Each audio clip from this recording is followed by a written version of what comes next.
guys, and welcome back to another episode of Life According to Paolo, where I interview super cool people from around the world like this man here.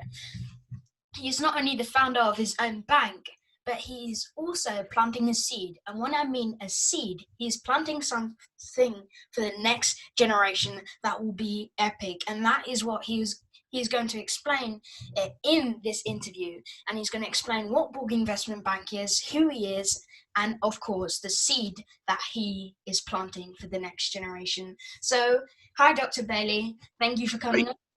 How you doing, Paolo? Good to see you again. Good to see you again as well. So, we briefed that. I've showed you the questions and you've got to look through them. And so, we're good to go. So, first of all, we can't start an interview without our listeners and viewers knowing who you are and what you do. So there's my first question. So I'd like you to introduce yourself for the audience and the people listening and tell them what you do, and not only what you do, but why you do it. Very good. My name is Dr. Toby Bailey.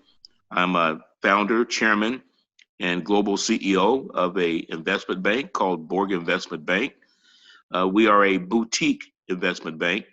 Unlike our big brothers, Merrill Lynch, Smith Barney, and others, we have a unique way of exotically and creatively finding ways for people to start projects, fund projects, and be able to find ways to take their assets and multiply them in many ways. I love that. Find people and take the assets and multiply them in many ways. I absolutely love that. I think that should be the phrase of the day. Absolutely amazing. I think that we should implement that in our everyday lives, because just leading on from that, a lot of the time when it comes to investment and also financial, in the financial industry, with not only just businesses but also people, we look at what we don't have. But as Dr. Bailey has said, he has said it right, and he has said it completely and full. You got to look at what you do have and multiply it fully. So wow, just by introducing yourself, you get the whole bunch. So thank you so much for coming on today. So the next question is, in the introduction of introducing you, I talked about seeds, about planting seeds for the next generation, and that actually leads into my next question. So what seeds have you planted for the next generation? It's interesting, by me being African American, I know that my descent is from Africa, but I also live in America. So we know that seeds aren't planted overnight. They don't germinate overnight. They require planting in good soil, not bad soil. They require watering. They require nurturing, shade, sunlight, and at the same time, being able to grow them into something that's productive. We get out of a seed what we put into it. In this sense, from a financial standpoint and from an investment banking standpoint, I try to plant the seed wherever there's opportunity, whether it's in the United States, in Africa, in South America, or in Europe. Wow. So you've planted so many seeds, not just in one place, but across the world, so that every child across the world or anyone across the world can have access to those services. Exactly. I think that is absolutely amazing, because I feel that nowadays, like, sometimes people may focus on one region, one country, one society, one continent, but you have actually expanded it where you focus on different continents and different countries in the world, so that not only one state or one country can have access to what you bring to the table, but everyone can have access to it. I think that's absolutely amazing. Thank you, Paolo. And amazingly, I try to focus on something that God has created all the time, which is going to be minerals such as gold, diamonds, gemstones, oil, gas. These things are perpetually created. And so my vision was to take myself to where all of these resources that are continually created to create continual opportunities for financial prosperity. I love that. And just to when you finished your sentence with financial prosperity, and I think that I'd like you to indulge into that a bit more. So just like starting this question, what does financial prosperity mean to you?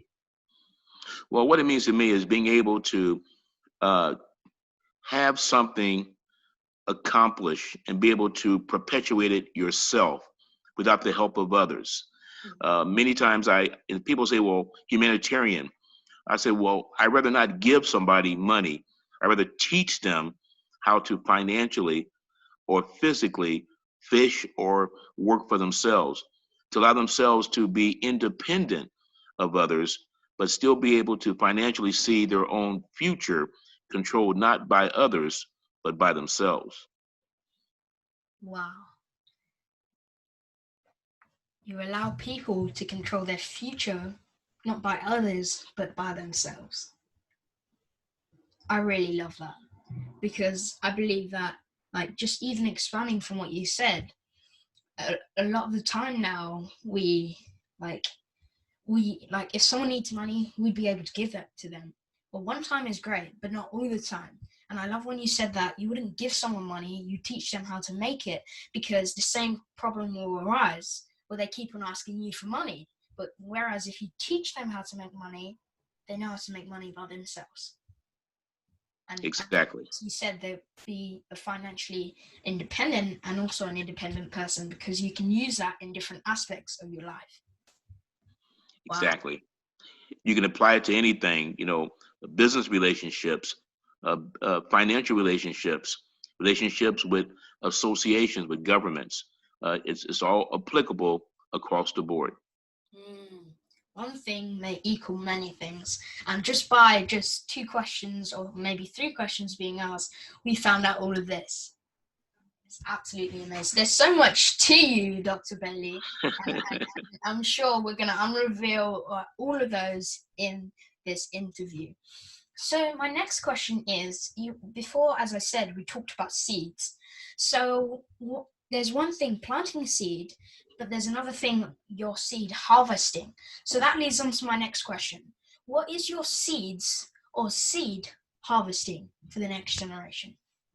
Well, what is harvesting is the ability to know that we're not dependent upon one race or creed or nationality, that children, young ones, our next generation of all nationalities can learn from the same model that's being created presently by ones that are current day teachers or mentors. By not being selfish, by not keeping these techniques to ourselves, by sharing it with others.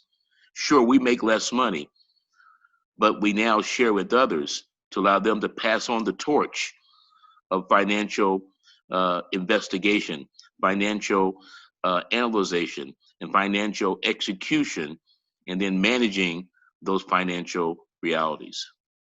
Wow. And so when you talk about financial education, financial institution, and all of that, does Borg Investment Bank encapsulate all of that? Yes, it does. We strive. We operate in 5 different continents around the world, and almost every day I get hundreds of emails with opportunities, offers, many which I turn down, but many which I find interesting. I try to take the time out just to teach and educate.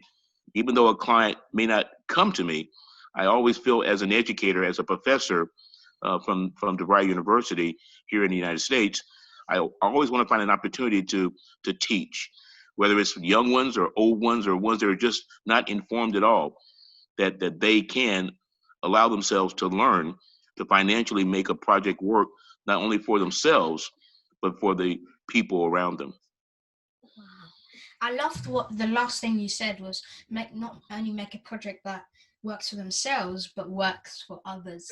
And I just from you saying that, I know that Borg Investment Bank does that, because if you are the founder of a bank or anything, you're obviously going to interpret everything that you know and everything that you believe in into your company. So I think that what you do and what Borg does is absolutely amazing, and especially around the 5 continents.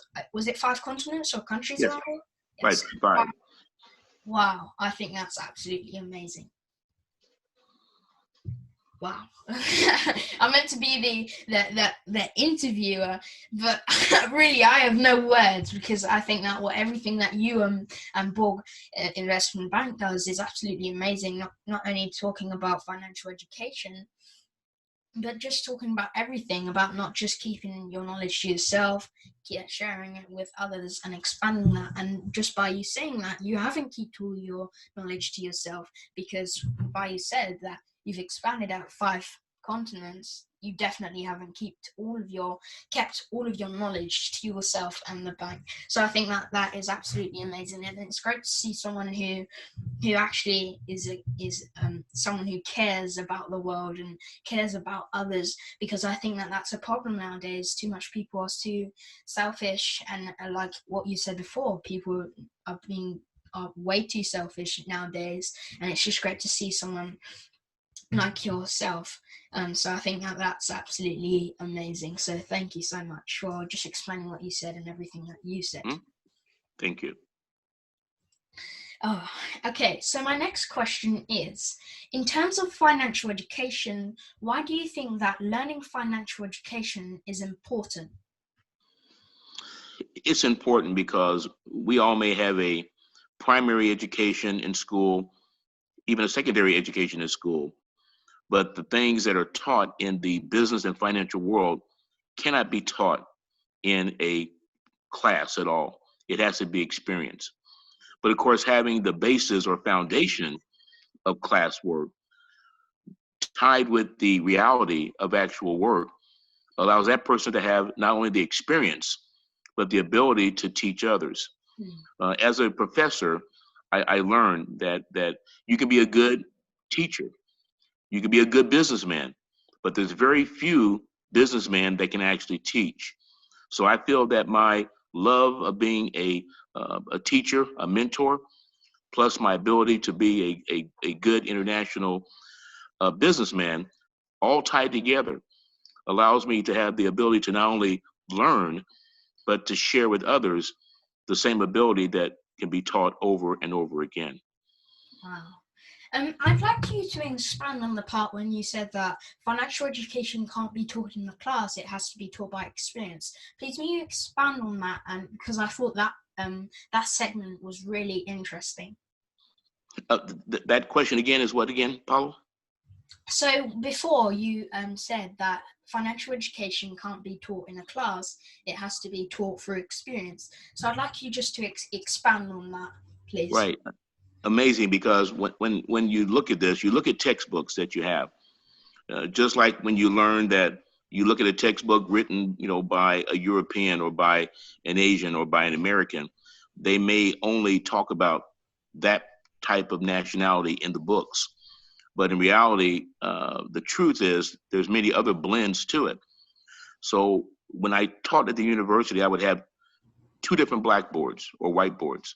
One would be what came out of the textbook, and then another one would be what reality is. So many times I would put the textbook down and roll up my sleeves and say, now class, you know that the book says this, but you know that if you throw in something that's a reality, that it's going to be different than what you see in the book. So let's talk about how you would resolve a problem, how you would solve a problem. So as I do my investment bank, Paolo, I look at every project as a solution. Every problem has a solution. So you look at what technically you've learned in school and you put reality into it. And that's what equals experience, the ability, to learn from mistakes made in the past and from realities that are planned for the future. And so just going back to what you said about like when you look at the textbook, it's a different thing to reality. So would you refer to a textbook as let's say, somewhat dream? Yes. Yeah, I would say that people may write textbooks based upon their own limited knowledge. And many times, if someone doesn't challenge that knowledge, they'll just keep thinking and believing the same thing that was written down.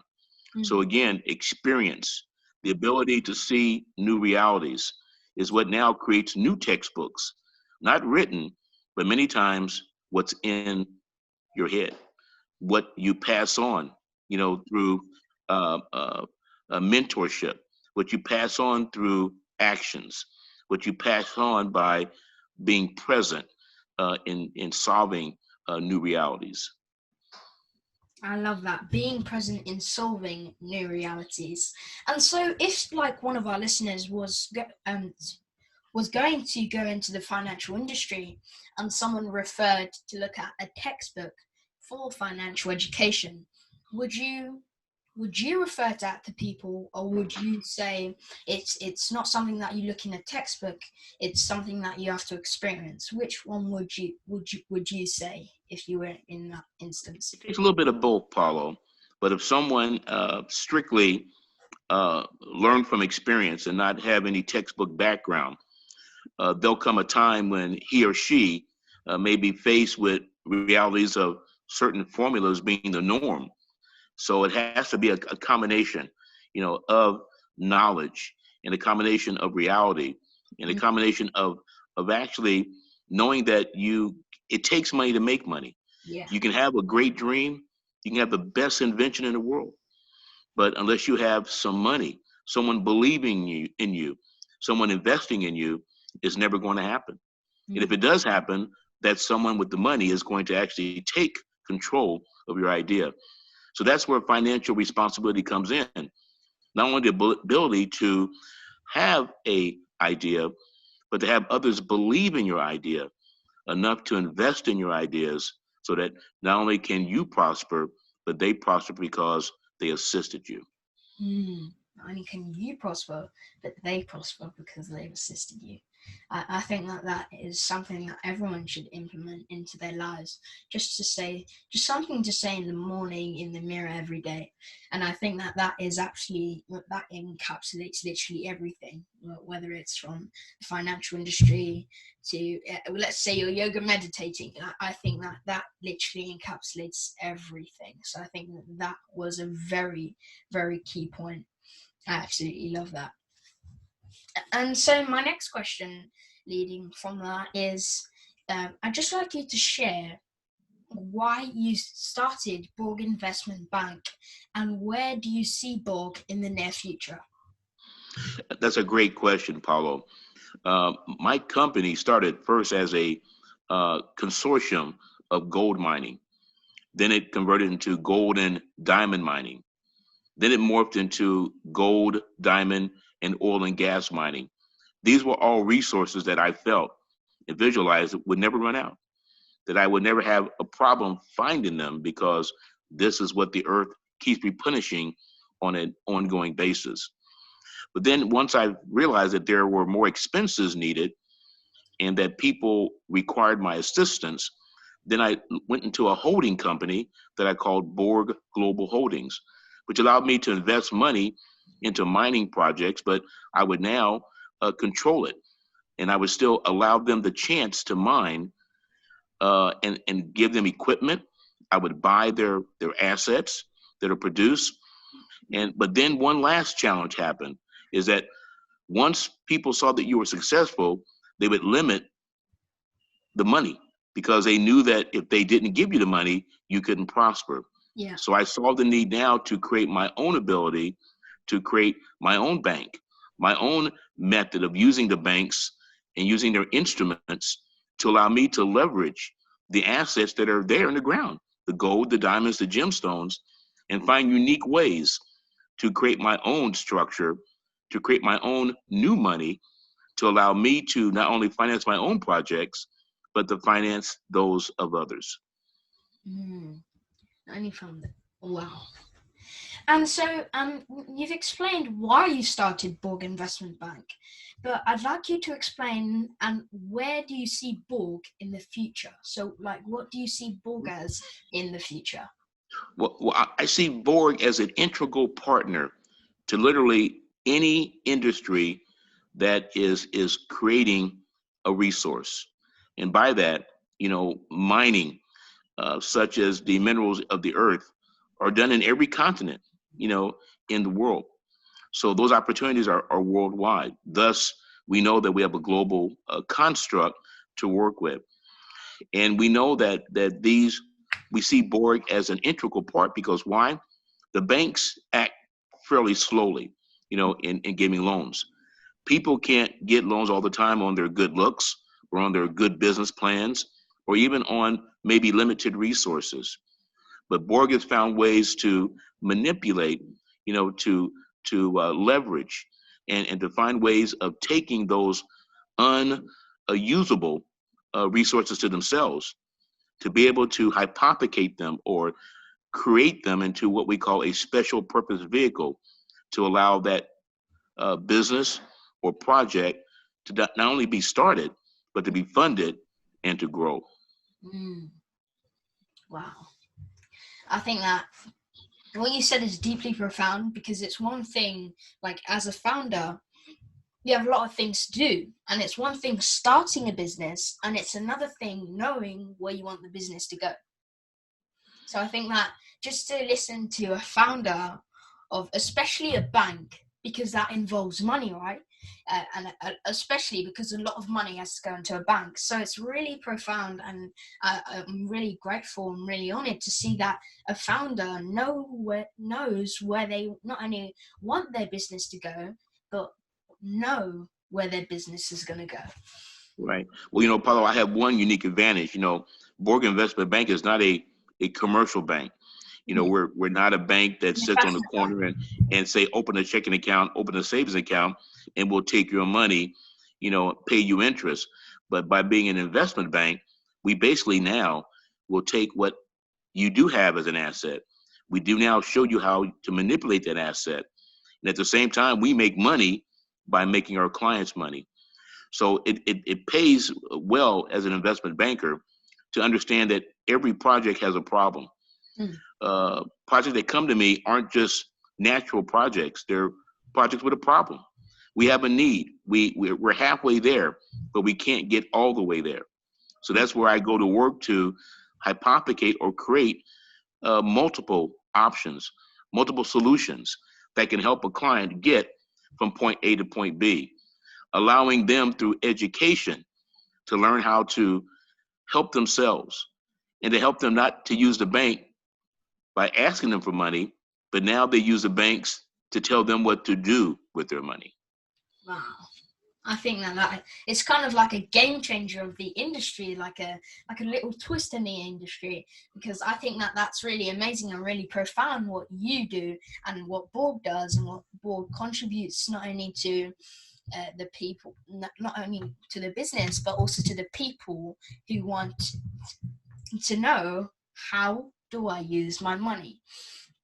And so in order to get, like you said before, to get from point A to point B, you have to have someone who believes in you. So so that leads on to my next question is, so who saw the greatness in you who thought that you were going to do something great in the world, and who inspired you to do what you're doing now? So who inspired you to do what you do? It's amazing because, I'm 64 years old, and I may not look it to many people, but I never really had any direct mentors. And so that inspired me more than ever, Paolo, to be able to take what I've been given, an opportunity to learn. You inspired you. Oh, well, and thank you. And so, that's what wanted me to become an educator. So I taught at different levels, and finally, as a doctor teaching in universities, I taught people. I have a love to take in information, and I don't want to hold it. I'm a natural educator, and so when you're a natural educator, and you choose to go into business, it allows you now to have an edge over your competition. Why? Because many times I'll tell you what all my secrets are, and I challenge you to duplicate them, because there's very few people, that can basically educate and do at the same time. And so I find it to be a unique position for me now to be inspired, by the ones that I taught. Throughout my Borg global structure, I call it my DNA. I've transferred my Borg DNA to different ones around the world to have specific abilities so that no one knows exactly what I know, but many know enough about certain specialties in my business to allow me to have a group that can collectively together, be very powerful. And just from what you said, I've learned something very deeply and very profound, is that you don't have to be taught to be a teacher. So you don't have to be taught how to be a teacher, because as you said, you didn't have any mentors going on. You didn't have anyone that actually, let's say, that inspired you. And that leads on basically to what I said before. You never have to be taught to be a teacher. You just have to believe in yourself. And I think that is more, it's much better. And it's not much better, but it's deeply profound to know that it's okay, because I have a leverage. Basically, I believe in myself, and that makes there you go. I believe in myself, and that makes me great.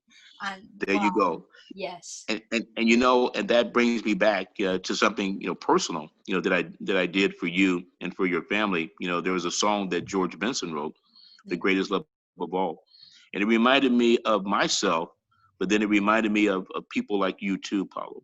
Thank you. Because even though you may have mentors, they may not be the exact mentor that you require for yourself.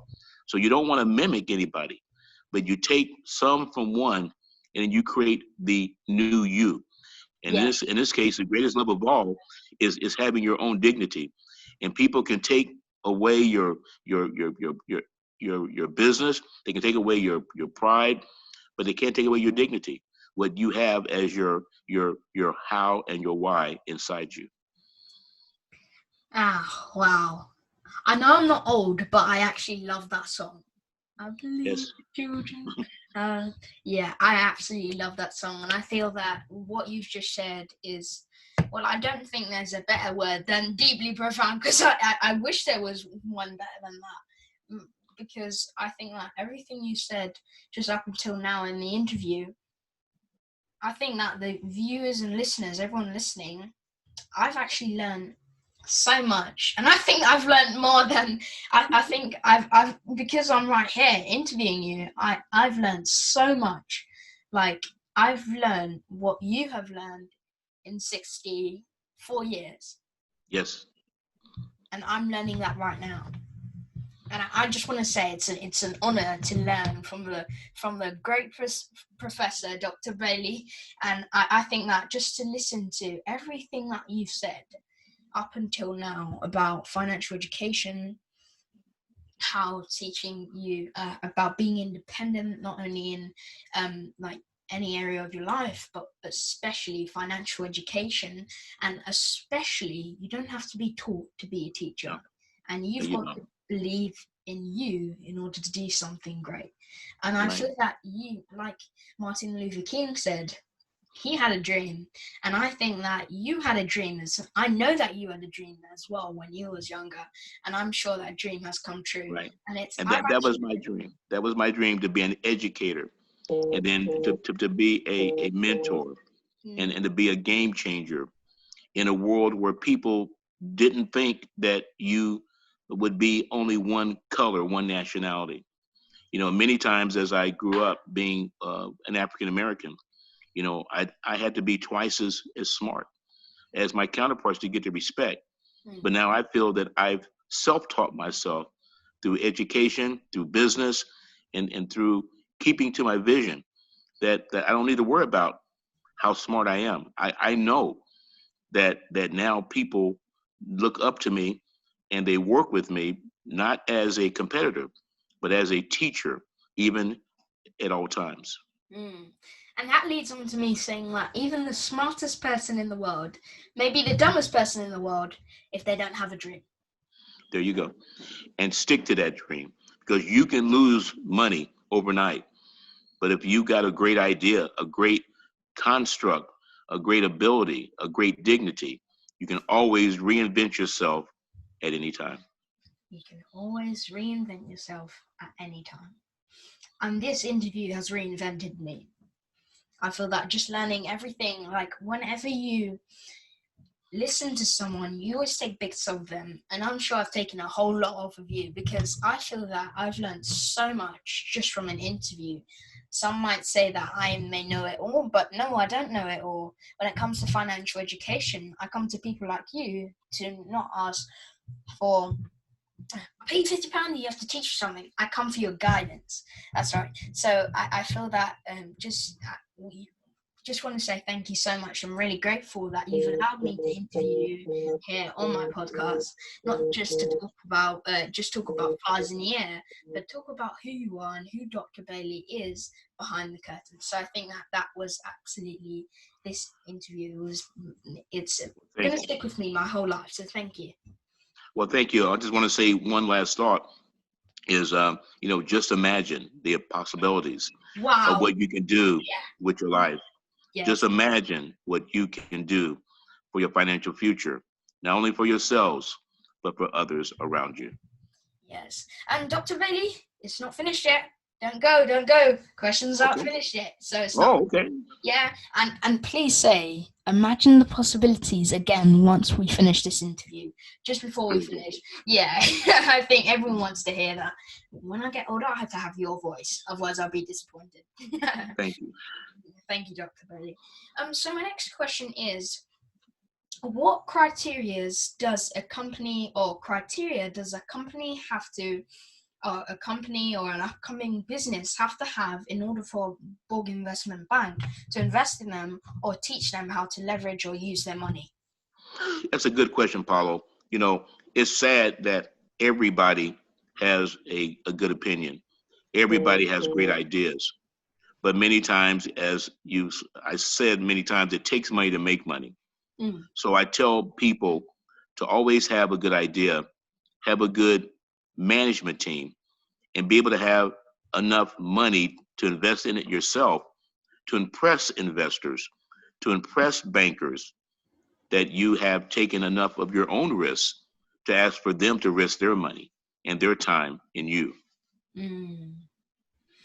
Yeah.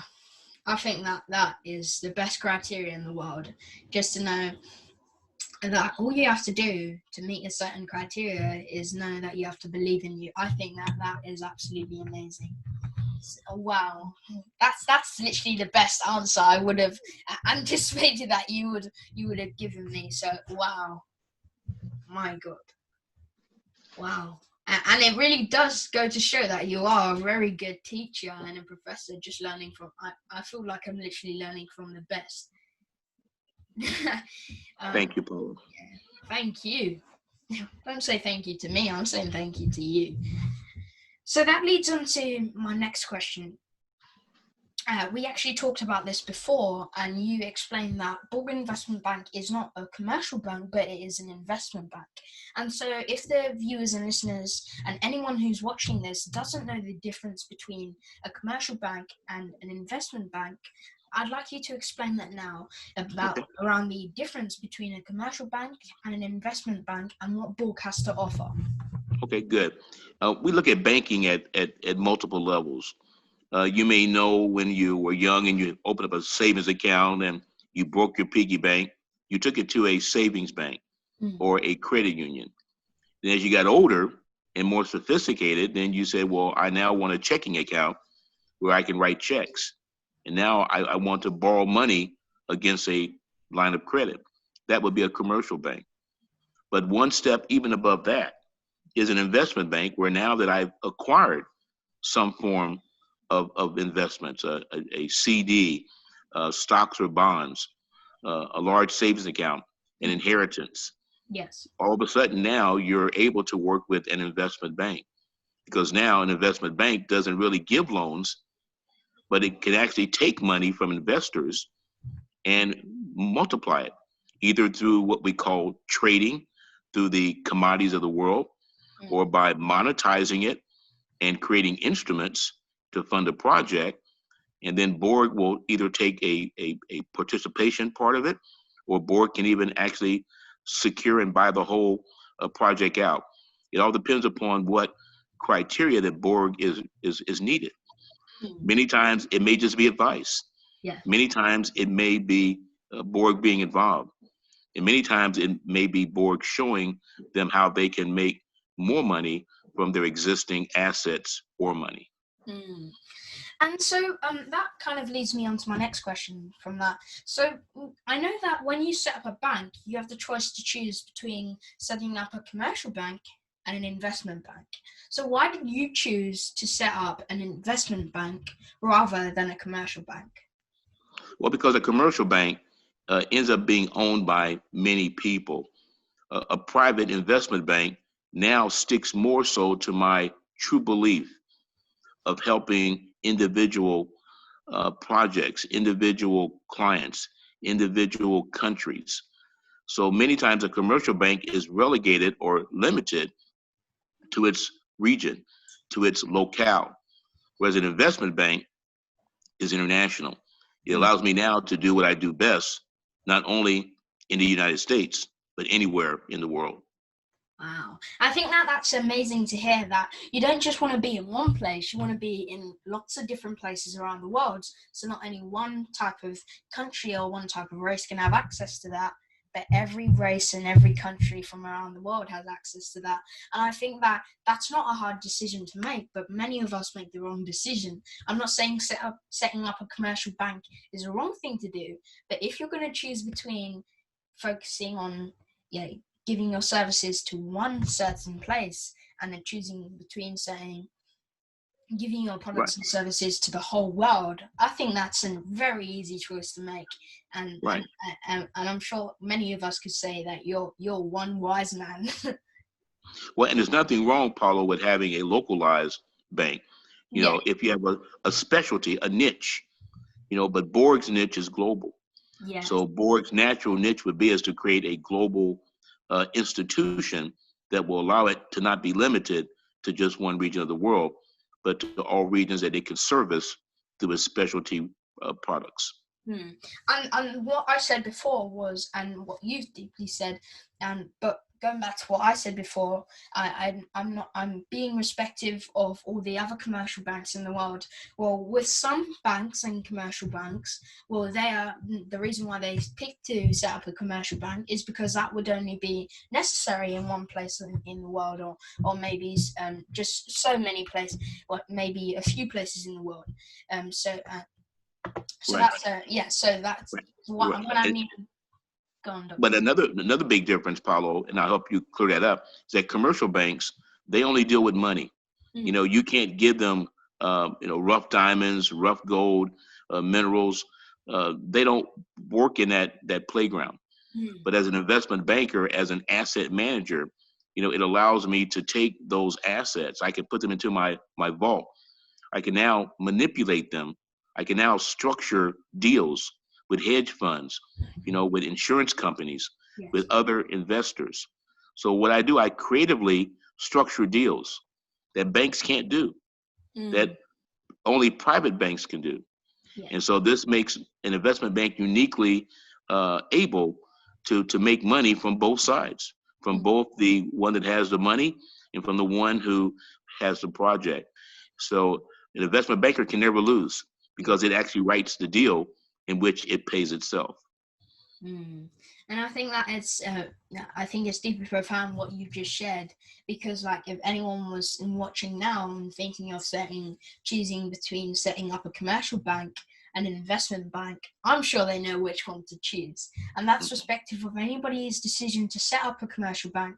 But I feel that I'm more on the side of an investment bank too, because it's more like with commercial banks, it's kind of it's a small world, right? But with right. No, sorry, wrong way round. With investment banks, it's a huge world because you're going internationally, right? But with commercial banks, it's a very small world because you can only operate in so many different countries. Right. And many times too, a commercial bank, their audience are people that may be uninformed. All they have is money, and all they want to do is keep their money safe, and they want to get their paycheck and have a bank being used to cash their check or to write checks against. And then that's the extent of it. Whereas an investment bank becomes a investment partner, an investment tool, to allow you to get, again, from point A to point B without having to go to the bank for a loan, without having to use an asset that the bank cannot take. An investment bank can take in assets that normal banks refuse to take in. And I think that just from hearing what you said, I think your new tagline for Borg Investment Bank should be Borg Investment Bank investing in you, because that is literally what Borg Investment Bank does. Because it's not just about investing in your money, it invests in you. You show people how to use their money, how to leverage their money, what to invest in, or what to help themselves, right? To help themselves. Yeah. Wow. Okay. So that my next question is, well, it's not really a question, but it's just an eye opener. So where can people find you? Maybe on social media, or if you have a website or anything. And where can they find Borg Investment Bank, if they would like to invest in yours or Borg Investment Bank's products and services? Very good. Yeah, we're on LinkedIn. We're on WhatsApp, and we're on Skype. Of course, we have 3 websites, but they all merge together. One is www.borginvestmentbank.com. Again, that's www.borginvestmentbank.com, all one word. And of course, Borg Global Holdings is another company. And then International Consortium Groups is the other. You can Google all 3. And it'll all come up with links to the website, links to LinkedIn, and links to Skype. So basically, we're only a Google link or a website link away. Okay. Yes, I love that. A Google link or website link away. I love that. And if you didn't get all that Dr. Toby Bailey has said, I'll put it in the description down below so you can access those links. Go check out the WhatsApp business page for Borg Investment Bank, the Skype, as Dr. Bailey has said, and also their free website. And I'll put that, their free websites, and I'll put that in the description down below so you can go and click on that. And as Dr. Bailey said, you're only a link away. So yeah, so that's how you get access to Dr. Bailey's products and services and Borg Investment Bank's products and services. I've had an absolutely amazing time interviewing you. Like, you're a wizard. Like, I've learned so much in terms of wizards. I've learned so many spells and how to use my money, how to leverage it, what to invest in, what not to invest in. I've learned the difference between commercial banks and investment banks. And I've also learned that you don't have to be taught how to be a teacher, and the only person that can help you to do something is you believing in you. So I've had an epic time interviewing you, Dr. Bailey, and I just want to say thank you so much. Well, thank you. And so I really wish that we have more interviews like this, and obviously I could be a chameleon. I can be to anyone what they choose me to be. And speaking of the Wizard of Oz, I could be behind that curtain, doing it invisibly, or I could be visible out front with you. So that's the one good thing about being an investment banker. People know that someone's doing the magic behind the scenes, whether they want me to be seen or not seen. As long as I get paid, it doesn't matter. And just before you go, Dr. Bailey, I just wanted to ask you to share a departing message with our audience and viewers or listeners, or maybe it's a quote, words of inspirations, or just anything that you want to share. The time is now. As I try to do in all my presentations, I try to build up a crescendo of information, and then nothing is impossible. We're only limited by our imagination when you have all the tools available to you right in front of you. Mentors, the reality, the situation. I tell people, don't think of the past, just imagine the possibilities of what you can do with your newfound financial education, with your newfound financial resources, and the ability not only to help yourselves, but to help others around you. I wish I had your voice right now just for this interview. That would be so epic. And like Dr. Bailey has said, imagine the possibilities. Yeah, you're getting pretty good at that. I'll teach you that. Yeah, you have to teach me sometime because I've got a little bit of a squeaky voice and I want to get it to be like yours. You're getting there. Thank you, Dr. Bailey. I've had such an amazing time, whether it was talking about leveraging your money, financial education, financial institutions, the difference between a commercial bank and an investment bank, what Borg Investment Bank does, speaking from telling you how to leverage your money, how to use your money, and also I love that you're the person who can either play behind the scenes or out in front of the curtains. What you have to do is get paid. So I absolutely love that. And also I loved when you said, and this is one takeaway from what you've shared with me, the number one thing that I loved and I learned was when you were talking about never give someone money, teach them how to make money. I think that was absolutely profound and amazing. And Right. I just learned so much from that. So thank you so much. Something too, Apollo. When people speak about humanitarian projects, many people get shot down because, wait a minute, everybody talks about humanitarian projects. Everybody talks about getting something for free. But in life and reality, Paulo, nothing is for free. Anybody doing a project that's called humanitarian, they're making money. So, and they're basically giving away the byproducts. So I cut through all the chase. Simply say, well, here's a project. Here's the funding. Let me show you how you can create your own reality. You don't have to depend upon me being your benefactor, only me being your mentor, your teacher, your implementer. Once you learn how to do it, you do it for yourself. And then you teach others in your area. You teach others in your hemisphere of influence. So that now you've learned how to fish for life. Wow, you learn how to fish for life. I'm going to leave it at that note. Guys, I've had an amazing time. This is Dr. Toby Bailey. He's the founder of Borg Investment Bank. He's the Wizard of Oz for me, whether he's behind the curtains or in front of the curtains. All that matters if he gets... Go and say it, Dr. Yes, Dr. Bailey.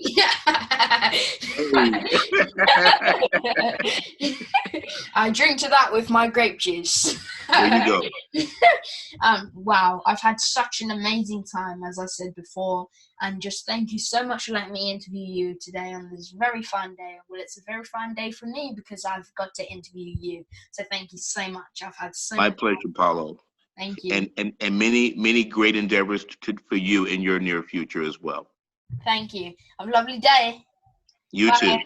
too. Bye now.